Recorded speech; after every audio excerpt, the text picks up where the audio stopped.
Bonsoir à tous. Ce que je vous propose de faire pour commencer, c'est un petit voyage dans l'espace et dans le temps. Rien de bien méchant.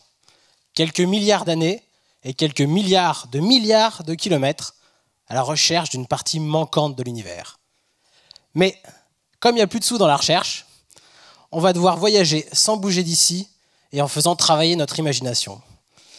Alors je vous propose de vous installer confortablement dans votre fauteuil et de fermer les yeux.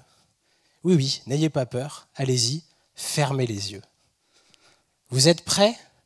Bien, commençons. Commençons par imaginer une nuit claire, loin des lumières de la ville. Des milliers d'étoiles au-dessus de notre tête. C'est la Voie lactée, notre galaxie.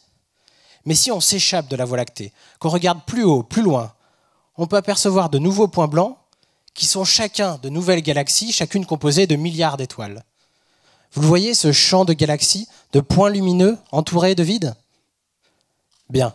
Alors vous pouvez rouvrir les yeux, revenir sur Terre pour ceux qui ne sont pas déjà endormis. Ce que vous avez pu imaginer, c'est ce que voient actuellement tous nos télescopes. Du vide, parsemé d'îlots de matière. Sauf que les simulations nous donnent ça.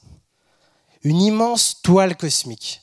Un réseau de filaments intergalactiques dont les galaxies ne sont en fait que les points d'intersection. On pense même qu'il y a autant de matière entre les galaxies qu'en leur propre cœur. Alors, pourquoi n'a-t-on jamais détecté ces structures extragalactiques ? Eh bien d'abord parce qu'il s'agit de gaz, très peu denses, très peu lumineux, et qui surtout n'éclairent qu'à quelques couleurs très précises de la lumière, contrairement aux galaxies brillantes autour. Imaginez essayer de détecter un mince fil rouge juste à côté du Soleil.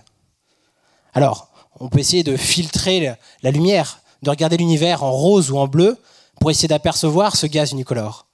Mais là, on fait face à un autre problème, le redshift, le décalage des couleurs. Oui, l'univers est en expansion, donc toutes ces structures s'éloignent de nous. Eh bien, lorsqu'un objet s'éloigne de vous, il change de couleur. Oui, si vous lancez une banane très vite, très loin, elle devient rouge. Étonnant, non ? Impossible donc de savoir où regarder, dans quelle couleur regarder pour trouver ces structures extragalactiques. Mais les astronomes ont trouvé une solution.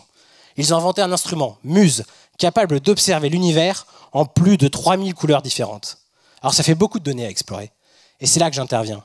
Je développe des méthodes de détection, d'analyse sur ces données pour découvrir ces structures extragalactiques. Alors pourquoi on fait ça ? Eh bien parce que cet univers lointain, c'est aussi nous. L'astronome Carl Sagan disait « Nous sommes poussière d'étoiles ». Chacun des atomes de cette pièce a été forgé dans ces étoiles lointaines alimentées par ces gaz extragalactiques. Moi, ça me fait rêver.